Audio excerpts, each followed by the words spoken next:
A'udzubillahi minasyaitonirrajim. Bismillahirrahmanirrahim.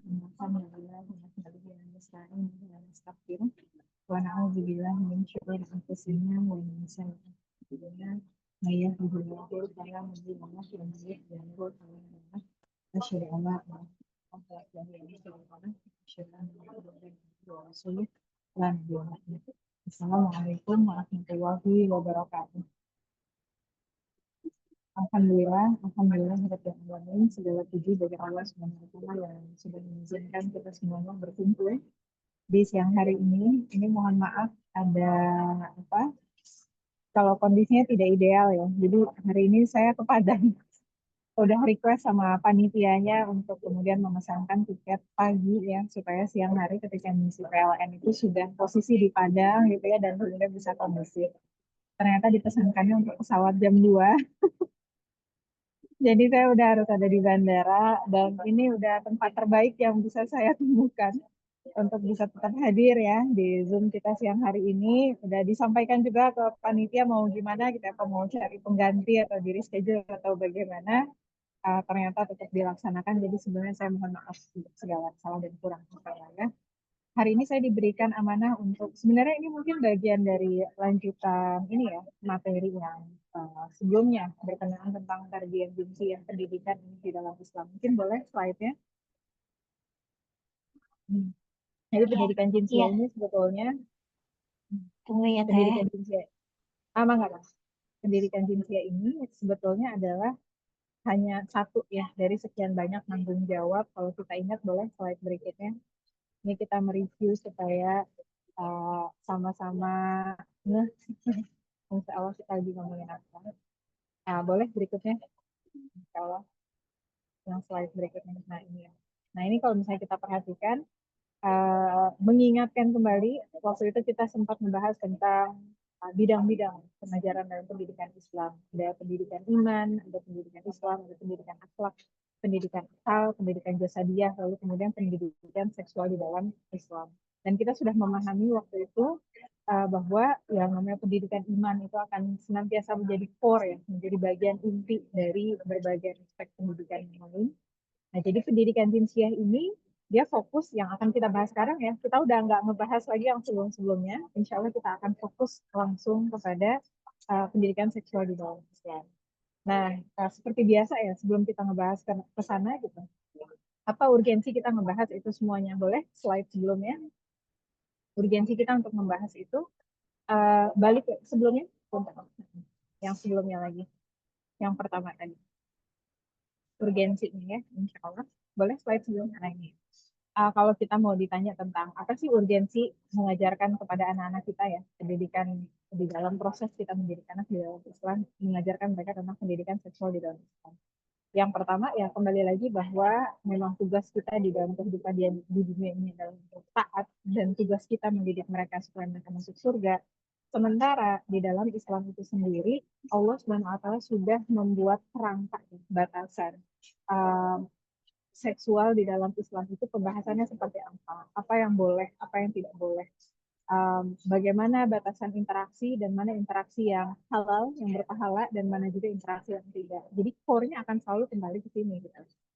Terlepas apakah kondisi di luar sana. Kayak misalnya kalau sekarang ya, oke, kondisi sekarang banyak banget isu-isu berkenaan tentang kejahatan seksual. Banyak banget. Kemudian isu-isu berkenaan tentang pemikiran-pemikiran penyimpangan seksual itu juga banyak.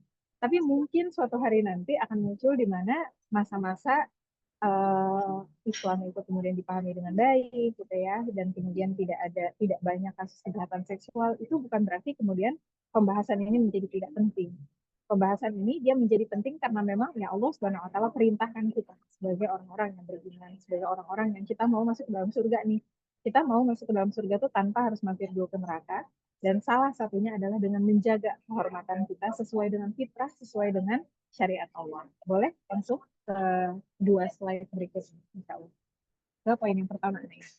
Banyak yang suka nanya, ini mau ngajarin tentang pendidikan seksual di dalam Islam ini dari usia berapa, gitu ya. Sementara kita pahami gitu bahwa ya itu adalah apa perkara tadi disampaikan sama Laun di awal ya, kayak tabu banget gitu. Nah harus kita pahami bahwa hal yang paling mendasar sederhana itu sebetulnya bisa loh diajarin dari mulai anak itu dalam tanda petik baru lahir, atau misalnya dari mulai bayi, dari mulai dia kemudian belajar bicara, dari mulai dia memiliki akal. Dan yang pertama-tama kita sampaikan adalah prinsip bahwa Allah Subhanahu wa taala menciptakan laki-laki dan perempuan itu udah dua itu aja. Karena dulu saya belajar tentang gender studies juga ya. S2 secara akademis memang saya belajar tentang gender. Dan ini sudah menjadi agenda internasional sebetulnya. Tentang bagaimana menormalisasi ada gender-gender yang baru. Sementara di dalam Islam kita sebetulnya bahkan definisi gender itu sendiri nggak ada. Yang ada definisi adalah identitas seksual. Identitas seksual itu adalah sesuatu yang secara biologis kita udah lahirnya begitu. Kebayang ya. Jadi kayak misalnya kalau perempuan berarti dia punya telur, dia punya rahim, apa namanya, kemudian punten ya, kelaminnya juga kemudian berbeda, laki-laki juga kemudian dia punya ciri-ciri biologi seperti itu gitu.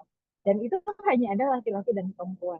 Jadi sebenarnya ketika kita bicara tentang gender, dari definisi gender itu sendiri itu udah nggak ada sebetulnya di dalam Islam. Karena kalau gender itu, kalau kita buka definisi dari PBB gitu, misalnya definisi PBB berkenaan tentang gender, itu adalah sebuah identitas yang diasosiasikan oleh pelakunya sendiri. Jadi misal dia identitas seksualnya adalah perempuan, tapi kemudian dia mau menjadi laki-laki. Nah itu kemudian dia bisa nulis identitas seksualnya female, lalu kemudian slide-nya masih yang ini, biarin aja.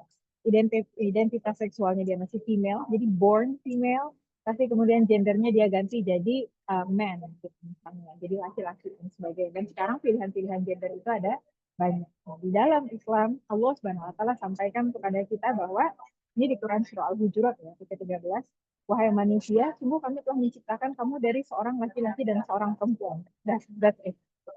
Nggak ada yang berikut ya, nggak ada yang ketiga dan keempat. Ini kalau misalnya ngikut perkembangan gender bisa sampai puluhan gitu ya. Kemudian kami jadikan kamu berbangsa-bangsa dan bersuku-suku agar kamu saling mengenal. Laki-laki dan perempuan ini tentunya dia akan berbeda. Berbeda secara fisik, ya, berbeda kemudian secara kepemilikan organ, berbeda secara fungsi. Maka kemudian di Quran surah Ali Imran ayat 36, Allah Subhanahu wa taala sudah menyampaikan kepada kita walaisa dzakaru kal unsa. Tidak sama laki-laki dengan perempuan. Nah, ini juga harus kita pahami. Yang tidak samanya ini apa? Apakah kemudian di dalam Islam perempuan itu lebih rendah? Oh, enggak. Dia berbeda, tapi dia setara. Jadi fungsinya berbeda tadi. Ada fungsi-fungsi yang berbeda. Tapi setara kedudukannya di sisi Allah Subhanahu wa taala. Di Quran surah Al-Hujurat disampaikan ayat 13 ini ya, sesungguhnya yang paling mulia di antara kamu di sisi Allah adalah yang paling bertakwa.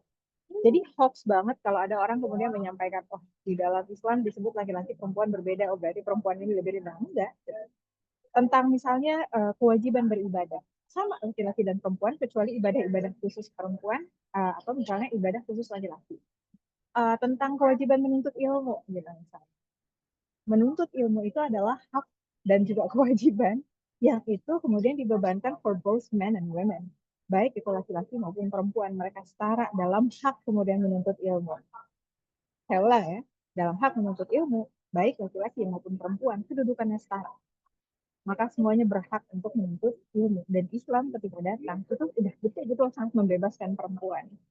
Nah, sehingga kemudian nggak ada tuh istilah bahwa, oh kalau jadi perempuan nanti ending up as a dapur sumur kasur gitu. Itu nggak ada. Jadi dalam Islam nggak seperti itu. Kita dari mulai fitrahnya saja, sudah fitrah tadi beribadah, fitrah kemudian juga menuntut ilmu. Kemudian yang ketiga juga, yang sama ya, di dalam Islam, baik laki-laki maupun perempuan, walaupun tadi secara fisik berbeda, secara ada fungsi-fungsi tertentu yang kemudian berbeda, tapi by default, baik laki-laki maupun perempuan diperintahkan oleh Allah Subhanahu wa taala beramal soleh. Ya, di Quran surah At-Taubah ayat 105 Allah Subhanahu wa taala menyampaikan yang artinya wa qul i'malu fasayarallahu amalakum wa rasuluhu wal mu'minun. Dan katakan apa, dan bekerjalah kamu, beramal soleh ya. Nah, amal soleh ini luas banget. Baik itu amal soleh yang informal maupun amal soleh yang formal. Bayangkan perintah amal soleh itu dari mulai kita ngurusin orang yang sakit, bertetangga dengan baik, menolong orang lain, sampai kemudian amalan-amalan yang sifatnya formal. Yang formal kayak apa? Kayak teman-teman misalnya, menjadi pelayan bagi bangsa ini menjadi pengkhidmat, bukan pelayan ya, pelayan kebutuhan masyarakat, tapi orang-orang yang berkhidmat untuk bangsa dan negara. Itu termasuk amal solih ya, diniatkan karena Allah maka insya Allah amal solih. Dokter, engineer, dosen, guru, dan sebagainya itu salah satu contoh amal solih. Jadi amal solih ini banyak banget, baik itu untuk laki-laki maupun perempuan, baik itu di ranah formal maupun ranah informal. Jadi yang disampaikan di sini bahwa laki-laki tidak sama dengan perempuan, ini bukan berarti kemudian salah satunya punya kedudukan yang tiba-tiba otomatis, oh berarti ini lebih tinggi, oh berarti dia lebih mulia. Enggak. Gitu.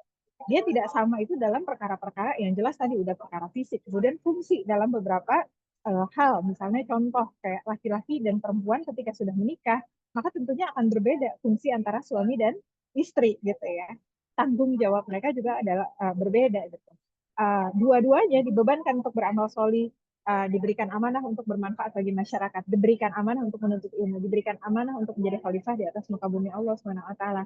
Tetapi kemudian ada yang berbeda, yakni setelah menikah yang dibebankan untuk mencari nafkah itu adalah suaminya. Yang dibebankan untuk hamil dan kemudian menyusui, sebetulnya bukan beban ya, peluang amal soleh itu adalah istrinya. Itu tadi contoh-contoh perbedaan fungsi. Tapi apakah ketika seorang suami diberikan tanggung jawab menjadi seorang qawwam gitu ya, lalu kemudian dia mencari nafkah, maka itu berarti dia kedudukannya lebih tinggi karena judulnya adalah poem gitu. Dan kalau kita buka terjemahan di Depak disebutnya sebagai pemimpin gitu. Apakah kemudian dia otomatis lebih tinggi? Nah, begitu juga seorang istri ketika dia sudah melahirkan anak dan dia memiliki kedudukan sebagai seorang ibu yang dulu waktu zaman kita kecil ada hadis populer ya berkenaan tentang seorang ibu itu apa surga di bawah telapak kaki ibu dari kecil kita dikasih tahunya seperti itu. Apakah serta merta ketika istri itu kemudian menjadi seorang ibu bagi anak-anaknya tadi, maka dia pasti akan lebih mulia di sisi Allah Subhanahu wa taala? Enggak juga.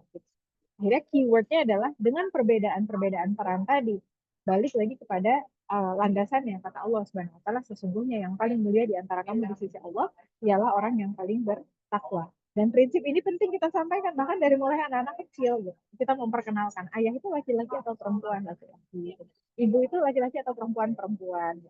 Kenapa ini kemudian penting? Karena kemudian tadi orang banyak sekali memasukkan pemikiran-pemikiran adanya gender ketiga, keempat, dan seterusnya. Boleh slide berikutnya? Nah, ini salah satu yang kemudian saya ambil. Jadi berkenaan tentang gender, kenapa kemudian pendidikan seksual di dalam Islam sangat mementingkan berkenaan tentang identitas ya laki-laki dan perempuan. Karena sudah menjadi hal yang terbuka ya bahwa agenda internasional itu, nih kalau misalnya mau dibaca di sini ya, mereka ingin menyamaratakan, mengglobalisasi pemahaman pemikiran bahwa gender itu, prinsip gender itu harus disamaratakan di seluruh dunia. Artinya, ketika di sini adalah definisi dari WHO, dari PBB juga, gender refers to the characteristics of women, men, girls, and boys that are socially constructed. Nah, di sini berarti keywordnya apa? Socially constructed. Artinya gender itu bisa dipilih. Ini agenda internasional ya. Ya, coba kita pahami sebentar ya. Jadi gender ini dia ditentukannya dengan tadi secara sosial, socially constructed. Disampaikan di sini gender interacts with but is different from sex, which refers to the different biological and physiological characteristics of females and males and intersex persons. Jadi di sini disampaikan bahwa ini mohon maaf saya malah ketinggalan handphone stand. Jadi dia ya ada interaksinya dengan seks tapi dia berbeda ya. They are related but they're different. Gender identity itu refers-nya kepada apa? Ini coba bisa dilihat di bagian bawahnya di situ ya, paragraf yang terbawah. Dan ini legal, artinya bisa dibuka, like you can just open it up right now gitu untuk kemudian ngecek. Bukan sesuatu yang dirahasiakan gitu ya. Di sini disampaikan bahwa gender identity refers to person's deeply felt, internal, and individual experience of gender which may or may not correspond to the person's physiology or designated sex at birth.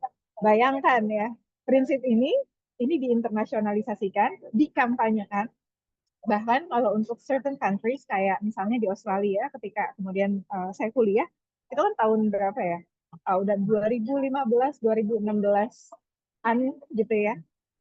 Dan itu udah lama banget gitu. Bahkan pada saat itu kalau di daycare gitu, atau misalnya di tempat apa namanya, uh, bahkan kemudian family daycare, mereka wajib untuk mencantumkan ya prinsip-prinsip ini berkenaan tentang gender. Jadi harus ada penjelasan tentang gender itu ada apa aja, dan salah satunya adalah pengenalan berkenaan tentang ini. Artinya kita kemudian bisa ada trans woman, ada trans man, dan sebagainya itu harus diterima. Dan itu yang kemudian dimasukkan di dalam prinsip inclusivity. Saya nggak tahu familiar nggak dengan istilah inclusivity. Jadi ada salah satu campaign ya dari United Nations, dan itu turun kemana-mana for being inclusive. Sebetulnya being inclusive itu bisa dia kayak dua mata pedang ya. Dia bisa jadi sesuatu yang positif, dia bisa jadi sesuatu yang negatif. In a positive way, prinsip inclusivity atau being inclusive itu termasuk kayak kita menerima dengan welcome, melibatkan dan sebagainya orang-orang dengan disabilitas gitu ya. Kemudian orang-orang dari latar belakang agama yang berbeda. Jadi kayak misalnya kita sebagai seorang Muslim, kita ada di negara yang mayoritasnya non-Muslim, maka kemudian mereka wajib memberikan inclusivity itu buat kita gitu. Artinya mereka inklusif itu satu sisi, tapi sisi yang lainnya tadi ya. Jadi kayak ada penumpang di gerbong keretanya gitu. Ada penumpang gelapnya gitu di misi ini. Kita harus menerima LGBT juga sebagai negative side effect dari prinsip inclusivity itu. Boleh berikutnya lagi? Next slide. Ya, ini nanti mangga ya bisa bisa dibaca. Tapi intinya di slide ini disampaikan bahwa mereka menentang ya adanya kriminalisasi dari same sex relationship. Nah, termasuk itu pernah rame di Indonesia ya ketika kemudian mau ada apa RUU PKS ya tentang kekerasan seksual gitu. Makanya bahasanya mau diganti menjadi kejahatan seksual karena di situ ada penumpang gelapnya. Jadi ada definisi-definisi tertentu berkenaan tentang gender. Ya alhamdulillah waktu itu tidak jadi ya. Karena kemudian yang ingin digolkan adalah bahwa tidak boleh ada harassment atau sexual harassment yang termasuk di dalamnya adalah menolak ya orang-orang LGBT. Kalau kita sexual harassment dari sisi laki-laki dan perempuan, oh jelas Islam menentang. Bahkan itu kemudian batasan dari sebuah kezaliman. Ya udah keluar dari batas garis kezaliman. Jadi kalau misalnya ada laki-laki atau perempuan, bahkan dalam rumah tangga yang satunya kemudian melakukan kejahatan kepada yang lainnya, gitu ya, masuk ke dalam KDRT ya, kekerasan di dalam rumah tangga atau kejahatan di dalam rumah tangga, itu udah harus dilaporkan di dalam Islam. Nah, tapi ini salah satu yang kemudian mau mereka goalskan ya, yang kemudian tujuannya goalsnya adalah 2030 semua negara itu sudah memiliki atau menerima agenda ini. Mudah-mudahan di Indonesia nggak termasuk ya. Alhamdulillah sejauh ini sih masyarakat kita masih menolak ya LGBT itu. Boleh berikutnya? Nah, itu tadi yang pertama. Nah, yang kedua, setelah kita menjelaskan kepada anak-anaknya dari mulai umur 1 tahun, 2 tahun, 3 tahun kita cerita bahwa Allah menciptakan itu ada dua loh, laki-laki dan perempuan, ada persamaannya, ada perbedaannya, dan sebagainya. Maka kemudian turunannya pun kita sampaikan, yakni adanya perbedaan aurat. Perbedaan aurat ini salah satu yang fundamental karena soon or later mereka akan bersekolah ya. Kecuali even yang homeschooling sekalipun, kayak misalnya saya kan homeschooling ya anak-anak gitu. Anak-anak kan homeschooling itu bukan berarti di rumah terus gitu. Mereka banyak aktivitas di luar sana, mereka bergaul juga, berteman juga sama teman-temannya di masjid, di lingkungan perumahan dan sebagainya. Nah, anak-anak perlu diajarkan mana batasan-batasan aurat yang harus mereka jaga. Di dalam Islam, aurat ini sangat-sangat dilindungi gitu ya.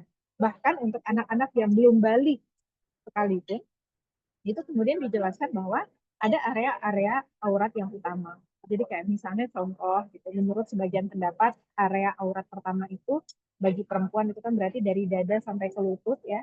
Lalu kemudian bagi laki-laki dari pusar sampai ke lutut. Itu adalah area aurat utama. Ya, walaupun ada perbedaan pendapat dan sebagainya, kalau mau ke sana mungkin bisa undang ustadz atau ustazah yang memang ahli dalam fikih ya, terutamanya fikih wanita atau misalnya fikih ibadah secara umum gitu ya yang kemudian bisa menjelaskan berkenaan tentang aurat gitu. Karena itu perbedaan pendapatnya banyak banget.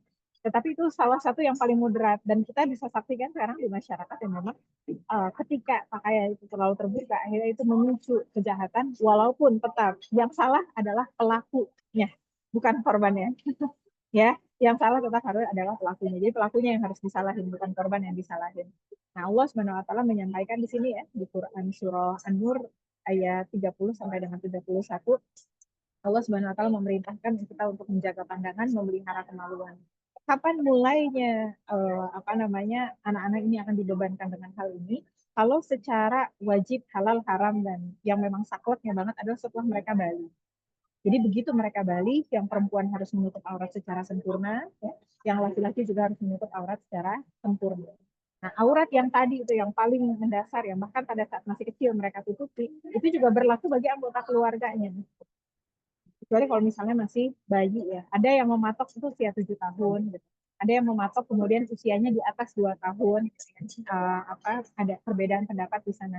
Tapi begitu sudah balik, maka kemudian memang begitu bertemu dengan yang non mahram, ya memang kemudian harus ditutupi. Yang termasuk mahram siapa? Paling gampang itu kayak misalnya dari mulai orang tuanya. Ini ada di lanjutan ayatnya. Jadi kalau misalnya dibuka di ayatnya gitu, nanti akan ada tuh ya kriteria-kriteria yang termasuk ya mahram itu siapa saja ya, kayak misalnya di hadapan orang tuanya, nenek kakeknya gitu ya. Boleh dia menampakkan aurat yang umum, ya, aurat yang umum seperti kepala, rambut, tangan dan sebagainya. Tapi tetap tadi ada aurat yang khusus yang itu tidak dia perlihatkan kepada siapapun kecuali jika ada uzur. Jadi kalau punya anak-anak misalnya usia 4 tahun, 5 tahun, 6 tahun gitu. Misalnya dia mandi di kamar mandi, itu sebenarnya nggak boleh. Udah selesai mandi terus ngeloyor aja keluar gitu ya, pakai handuk gitu. Mungkin bisa beli apa bathing robe, kan sekarang udah banyak ya bathing robe yang apa kayak kimono buat mandi yang kemudian dia di bawah lutut. Nah, itu lebih lebih menjaga aurat tersebut gitu. Jadi misalnya anaknya umur 3 tahun belum bisa mandi sendiri. Oke gitu ya, dimandiin sama orang tuanya. Tapi begitu keluar kamar mandi, dia udah pakai bathing robe tadi sehingga kemudian kakaknya, adiknya, atau misalnya ada ART-nya gitu ya, itu nggak ngelihat gitu ya si aurat yang tadi gitu. Bahkan kemudian sebagian ulama juga berpendapat bahkan ketika masih bayi ya, bayi yang usianya masih pakai popok dan sebagainya, kalau misalnya kita mau mengganti popok di luar sana, itu adalah bagian yang harus ditutup ya, lebih menjaga marwah. Ini semuanya perbedaan pendapat, uh, terserah ya mau ngambil yang mana gitu ya. Cuma kalau yang dari bayi misalnya mau ganti popok gitu, itu nggak kemudian dibiarkan orang semuanya ngeliatin gitu. Dan kadang-kadang suka diomongin ya, itu misalnya punten gitu ya, kalau laki-laki itu penisnya begini gitu ya, kalau misalnya perempuan dadanya begini gitu, maka sebisa mungkin kita melindungi privasi anak kita gitu ya. Bahkan kadang-kadang di masyarakat kita ada aja tuh misalnya anaknya udah gede, terus nanti tantenya ngomentar itu dulu tante tahu loh punten ya penis kamu kayak gini gitu. Nah itu kan sebetulnya nggak bagus ya. Itu jadi antara pendapat para ulama dengan juga melihat urgensi di masyarakat. Kalau kita bisa lakukan, alangkah baiknya gitu. Karena kemudian menjaga aurat tadi. Aurat yang paling dalam itu adalah yang paling hidden, yang paling intimate itu adalah farjinya laki-laki dan farjinya perempuan, kemaluan laki-laki dan perempuan. Sebisa mungkin itu kemudian nggak kita umbar kemana-mana. Kemudian yang kedua yang aurat sesama mahram tadi ya, sesama anggota rumah, tetap yang yang perempuan tadi dari dada ke lutut, yang laki-laki kemudian dari perut ke lutut gitu ya. Lalu kemudian ketika mereka keluar rumah, kalau sudah balik maka kemudian harus menutup secara utuh, secara sempurna. Kalau belum balik gimana? Apakah anak perempuan harus pakai kerudung? Enggak harus gitu ya. Kalau mau diajarkan boleh gitu. Yang penting adalah anak itu paham kenapa mereka harus melakukan hal tersebut. Itu ya, jadi ada perbedaan aurat. Dan perbedaan aurat nanti juga akan berpengaruh pada saat mereka mau beribadah. Jadi ini ya banyak banget gitu turunannya. Pada saat mereka mau sholat gitu misalnya, itu kan berbeda antara auratnya laki-laki dengan auratnya perempuan gitu ya. Begitu juga kemudian dengan cara berpakaian.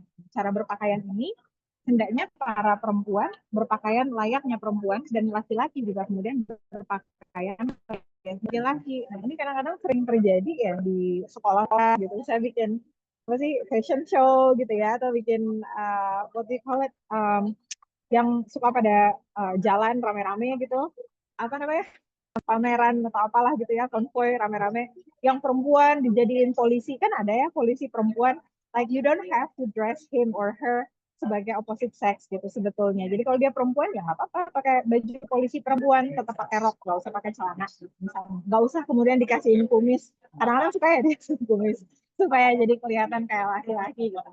Atau misalnya yang anak laki-laki gitu, karena ada performance karena apa, kemudian dipakein kerudung atau didandanin kayak perempuan atau apa ya, dibikin kasih make up apa segala rupa. Nah sebetulnya itu nggak boleh ya. Bahkan di salah satu hadis itu Rasulullah SAW menyampaikan beliau itu mengutuk laki-laki yang memakai pakaian perempuan dan perempuan yang memakai pakaian laki-laki. So in that kind of scenario gitu ya, as much as we can, mungkin kita bisa menghindarkan bab-bab yang tadi. Ya, boleh berikutnya. Nah, kemudian yang ketiga, ini asas reproduksi di dalam Islam. Mungkin ini bisa disampaikan ketika anak-anak menjelang balik. Karena begitu mereka balik itu kan ada konsekuensi. Nah, kalau laki dibantai dengan mimpi basahnya, perempuan kemudian dibantai dengan haidnya. Salah satu kasus yang ekstrim yang pernah saya temui itu, ya ini karena kita pembahasan ini ya, kita sedang pembahasan memang diskusinya temanya adalah tentang gender, tentang seksual. Jadi saya harus menyampaikan, saya mohon maaf banget, nah, it's kind of disturbing sebetulnya mendiskusikan hal ini, tapi ini fakta yang di lapangan. Ada laki-laki dan perempuan, yang perempuan itu SMP kelas 1, kalau nggak salah, yang laki-lakinya itu kelas berapa begitu ya.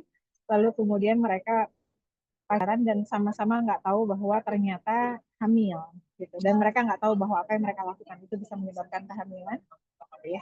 Nah, jadi sebetulnya kalau misalnya kita hanya mengandalkan itu, jarang sekali sekolah itu kemudian memang membuat program untuk memberikan semacam apa bahasanya, pengayaan lah gitu, berkenaan tentang interaksi atau hubungan seksual itu seperti apa antara laki-laki dan perempuan. Alhamdulillah di beberapa sekolah sebetulnya sudah mulai ada pengayaan buat kayak anak-anak kelas 6 SD dan sebagainya, tapi jarang banget gitu.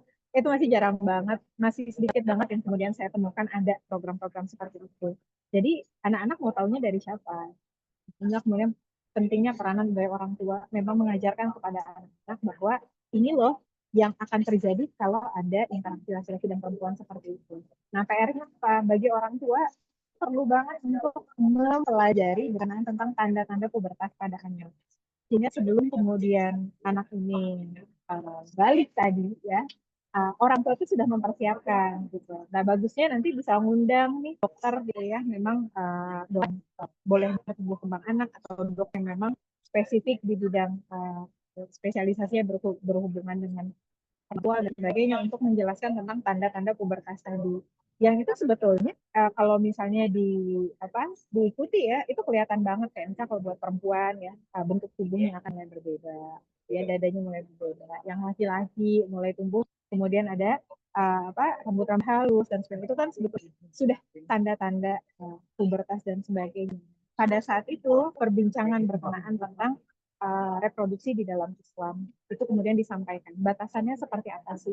Batasan pertemanannya seperti apa sih? Karena apa? Nanti akan ada konsekuensinya.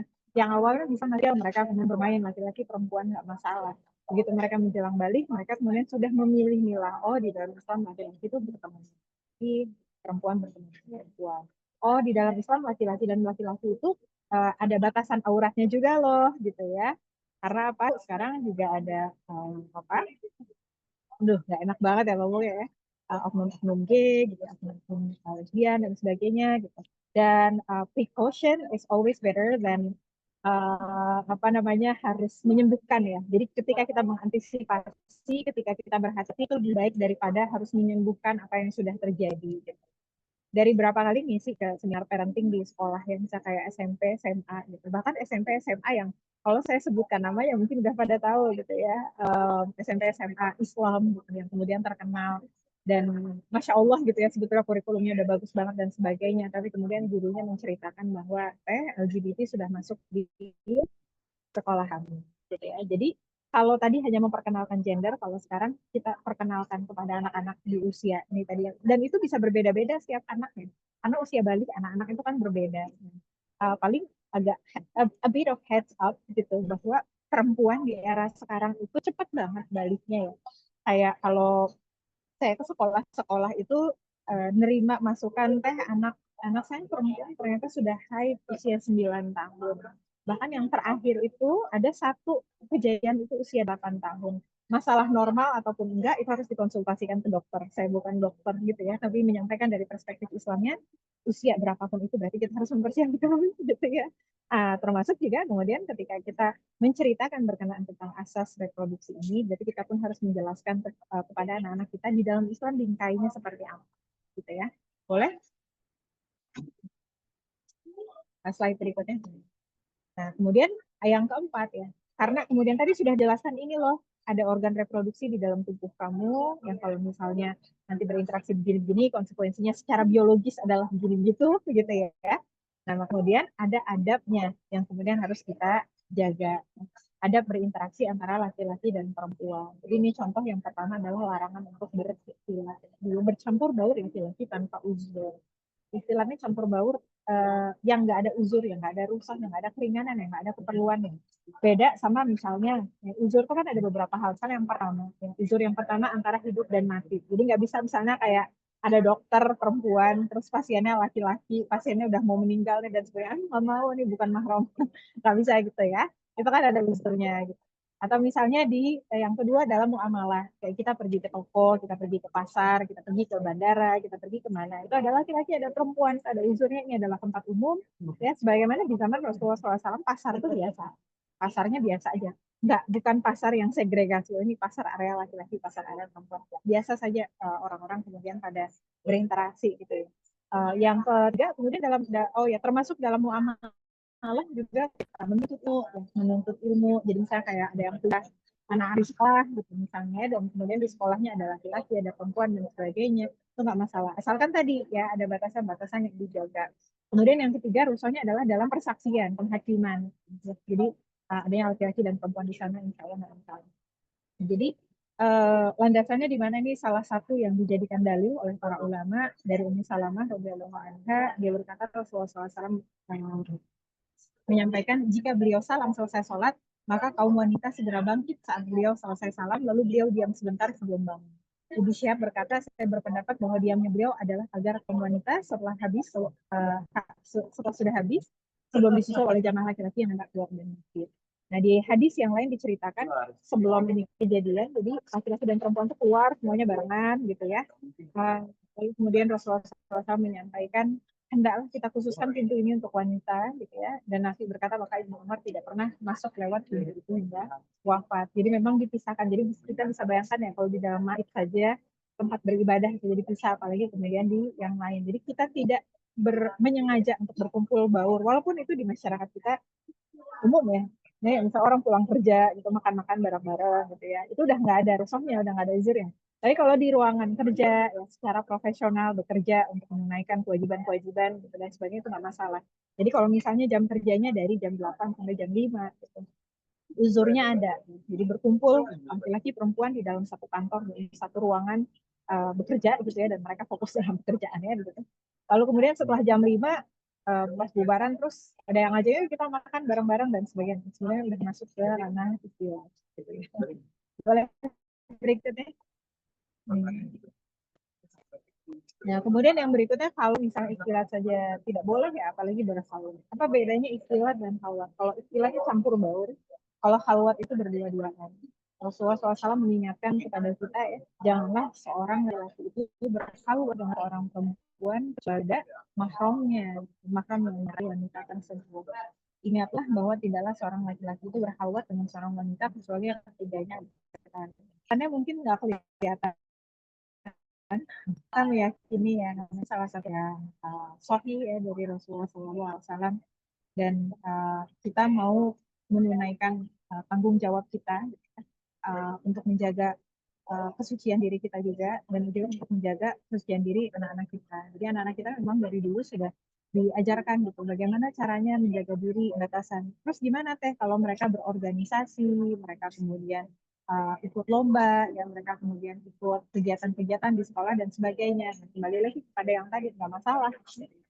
Kalau hal itu nggak masalah. Jadi misalnya dalam kerangka kebutuhan tertentu ikutan lomba, ternyata yang diutus adalah satu orang laki-laki, satu orang perempuan, jadi mereka kemudian ada kerja kelompok dan sebagainya. Nah, kemudian kerja kelompoknya oke, misalnya di ruangan umum mereka ada guru, ada apa segala rupa, tapi kan ada komunikasinya tuh. Gitu. Nah, komunikasinya selama kemudian diperlukan kebutuhan profesional itu nggak masalah. Yang penting batasan-batasannya tadi kemudian dijaga. Tapi sebisa mungkin tetap ada yang mendampingi gitu. Karena sekarang halwat itu kan nggak harus offline ya, bisa online juga gitu. Jadi harus dipastikan dulu. Kalau misalnya ada grupnya itu lebih baik supaya kemudian ada gurunya, ada orang tuanya yang bisa mengontrol. Jadi misalnya grup koordinasi lomba tadi gitu, misalnya satu laki-laki satu perempuan, ketika mereka ngobrol dan sebagainya itu kemudian semuanya bisa terjaga gitu ya interaksinya dan sebagainya.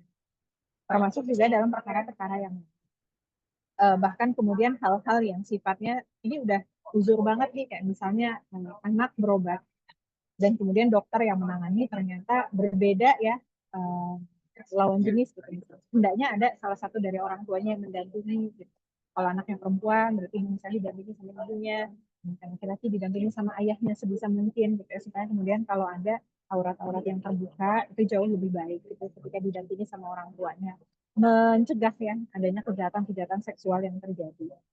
Ya, seperti yang kita dengar di berita yang kadang-kadang dalam kondisi yang paling seakan-akan paling aman sekalipun begitu ya, hal-hal tertentu bisa terjadi. Jadi hal tersebut kemudian kita hindari. Boleh berikutnya. Kemudian yang selanjutnya ini masih dalam poin keempat ya, ada berinteraksi laki-laki dan perempuan, ini larangan berzina.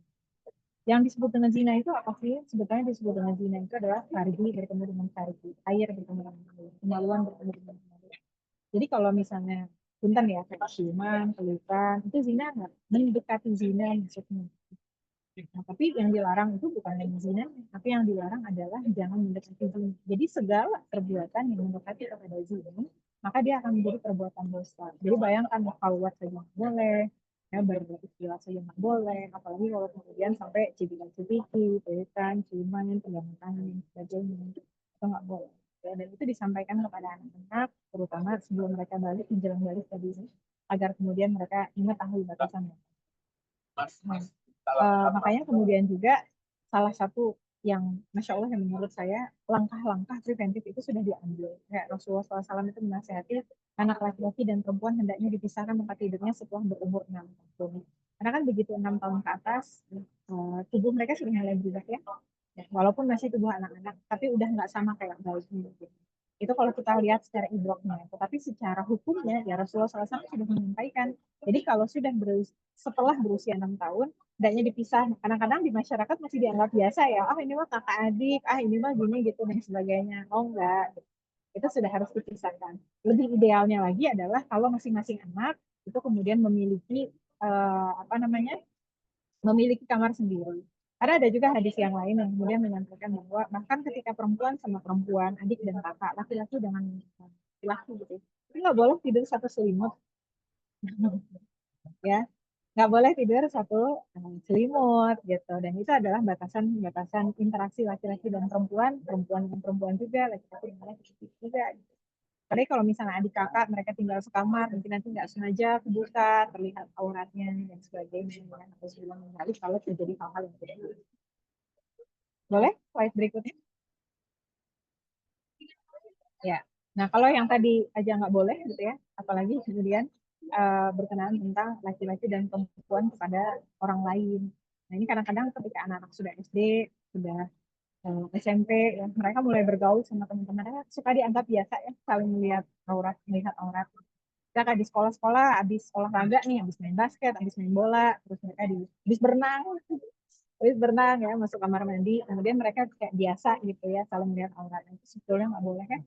Kata Rasulullah SAW, janganlah seorang laki-laki melihat aurat laki-laki yang lain, jangan pula seorang wanita melihat aurat wanita yang lain, janganlah seorang laki-laki berada dalam satu selimut dengan laki-laki lain, jangan pula seorang wanita berada satu selimut dengan wanita yang lain, gitu ya.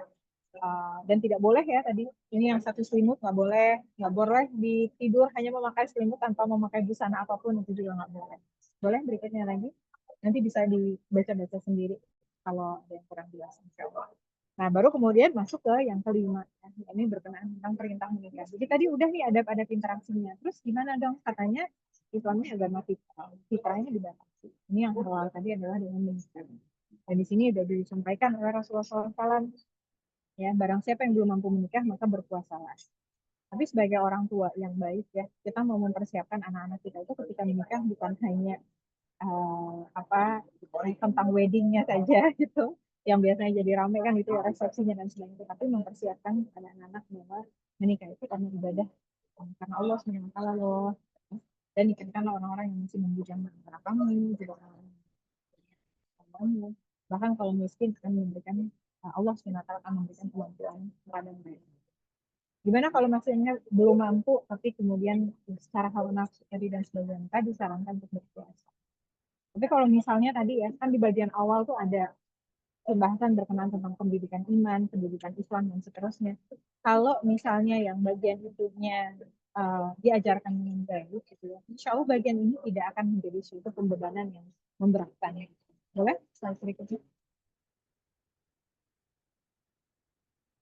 Ini beberapa aspek yang lain yang nanti sudah masuk ke ranah pernikahan, masuk ke ranah parenting dan sebagainya, dan hal-hal yang lebih kompleks, termasuk di situ ada berkenaan tentang orang tua ya harus menjelaskan kepada anak-anaknya perbedaan peran dalam pernikahan seperti apa, tanggung jawab ayah dan ibu seperti apa, hukum waris laki-laki dan perempuan seperti apa, ya.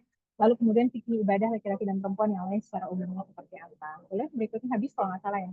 Udah ya.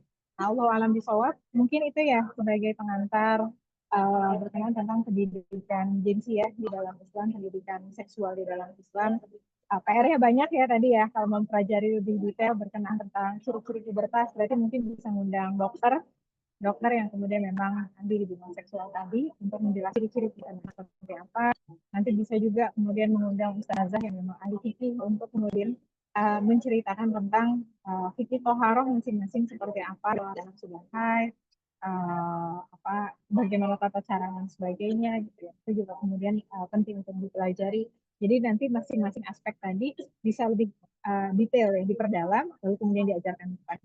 Kalau alam bisawab kurangnya mohon maaf banyak-banyak. Kalau ada yang baik semuanya datang dari Allah Subhanahu wa taala. Wassalamualaikum warahmatullahi wabarakatuh.